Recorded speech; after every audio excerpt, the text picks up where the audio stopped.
Ndugu wa Tanzania, habari zenu. Naitwa Benjamin Msita. Ni mwanazuoni ambaye ni mfuatiliaji wa serikali ya awamu ya 5 katika utekelezaji wa ilani yake ya Chama cha Mapinduzi. Napenda tukumbushane tu kwa mambo ambayo Mheshimiwa Rais wetu mpendwa John Pombe Magufuli anayoyafanya katika serikali yake. Ni mabadiliko makubwa ambayo yanatokea na tuliyatamani kwa muda mrefu yapatikane. Kianza katika suala la miundombinu, duniani kote ni lazima utengeneze miundombinu madhubuti kwa ajili ya kuongeza uchumi imara katika nchi yako. Na Mheshimiwa Rais wetu kajifafanua katika miundombinu kwa kinazalia na vitendo. Kuanzia katika miundombinu, kuanzia shirika la ndege kuliboresha kwa kununua ndege zaidi ya 3 na zingine zilikuwa zinakuja, standard gauge pamoja na utengenezaji wa barabara. Mheshimiwa Rais amejitahidi kwa nguvu zake zote kuunganisha mikoa yote Tanzania katika mfumo wa barabara kufikika kila mkoa. Kwa mfano, barabara kutoka Dodoma hadi kwenda Iringa, kutoka Singida mpaka kwenda Tabora, kutoka Tabora hadi kufika Kigoma, kutokea Geita mpaka Mwanza. Mikoa yote Tanzania hamna mkoa sasa hivi ambao ufiki katika mambo ya barabara na miundombinu. Kama utahitaji kuimarisha uchumi wako, ni lazima utengeneze tourism, utalii wa ndani. Utalii wa ndani maana yake ilikuwa ni inanibidi Rais wa Jamhuri Mheshimiwa Dr. John Pombe Magufuli aimarishe shirika la ndege ATCL kwa kuongeza ndege na kuimarisha, kwa sababu italazimu watalii kutoka nje kuja Tanzania.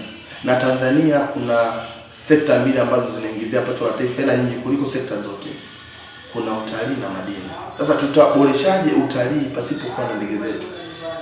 Maana Rais akatumia fursa ile, ndio maana akanunua ndege.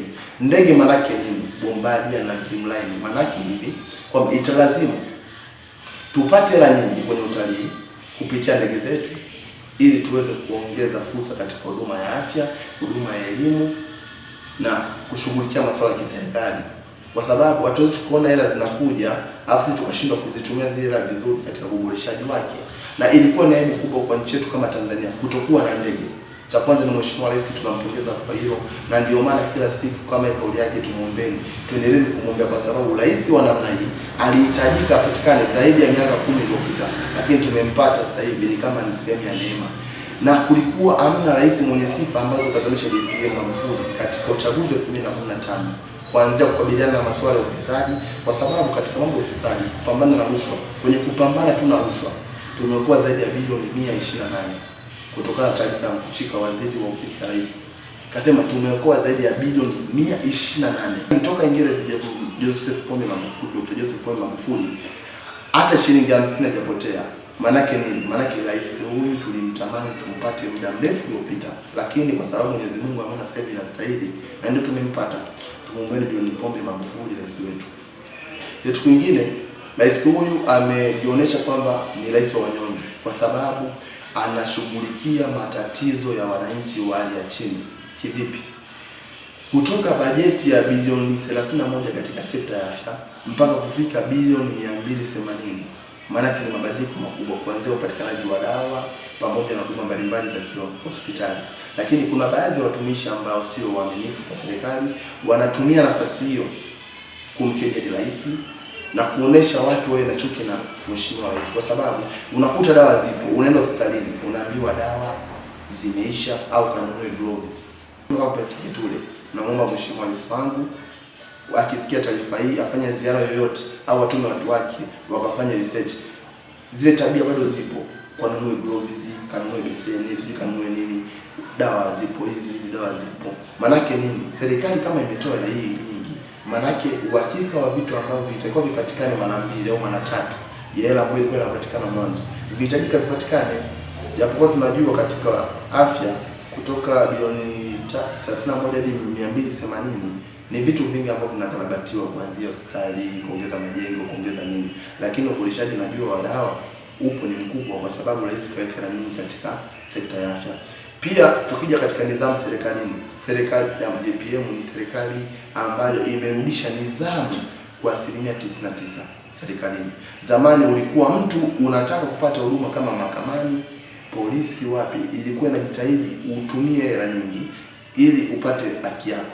Lakini sasa hivi sisi ni mashuhuda, Sasa hivi katika mambo ya kesi, zamani mtu mwenye hela nyingi alikuwa na uwezo wa kufanya chochote, anakufanyia kitu kibaya lakini bado haki inaenda kwake, wakati mwenye haki anatakiwa apewe mwingine. Sasa hivi mambo kidogo tunafurahi kupitia utawala wa Mheshimiwa Dr. Joseph Pombe Magufuli, hayo mambo yamekaa katika mstari. Kitu kingine ambacho naweza nikachongelea pia katika serikali ya awamu ya 5 ambacho Mheshimiwa Rais wetu amekisimamia kikamilifu, matumizi ya fedha ya serikali. Zamani kipindi kilichopita kidogo kulikuwa kuna matumizi mabaya ya fedha za serikali.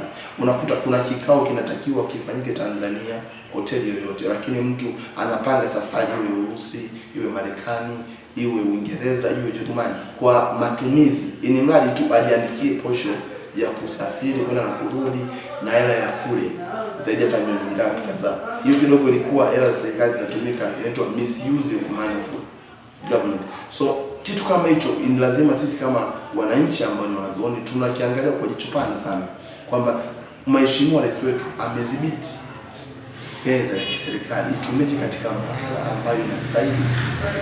Na Watanzania wengi, naomba mtambue swala moja, katika mabadiliko yoyote duniani, hata ukiangalia Grand Revolution, mambo ya kilimo katika nchi zilizoendelea, mambo ya Industrial Revolution, walipitia kipindi cha mpito, kipindi kigumu ambacho leo hii wananufaika. Mheshimiwa wetu Rais Joseph Pombe Magufuli kafanya mabadiliko makubwa. Isingekuwa kirahisi kwamba afanye mabadiliko alafu maisha wa Tanzania baki vile vile. Kama mtu alikuwa halipi kodi, matumizi yake manake alikuwa akienda sehemu yote lazima yawe misuse of money. Kama mtu alikuwa anauza madawa ya kulevya, ilikuwa afike sehemu atumie zile alizoziuzia watu madawa ya kulevya, azitumie mara 2 yake. Manake usabi amekuwa ni fedha. Sasa Mheshimiwa Rais wetu kwanza akakabiliana na swala la matumizi ya dawa ya kulevya. Matajiri wengi walikuwa wanafanya biashara hiyo haramu, lakini pia na watu wengi walikuwa wanakopa kodi. Mheshimiwa wetu Rais aliingia madarakani, serikali ikiwa na rekodi ya kuchukua mapato kwa mwezi bilioni 850, lakini ameingia Mheshimiwa wetu Rais John Pombe Magufuli kapata kwa mwezi anapata zaidi ya trilioni 1.2 mpaka 5. Maana nini? Kwamba ukusanyaji wa kodi katika serikali zilizopita ilikuwa kidogo watu wanakwepa majukumu ya kulipa kodi. Kwa kumaanisha nini? Watu walikuwa na ujumu uchumi. Namshukuru Mheshimiwa Rais wangu Joseph John Pombe Magufuli kwa kusimamia kikamilifu serikali yake. Na hii inabidi tukapate lawama za watu wachache ili watu wengi sisi tunufaike kwa utawala wake.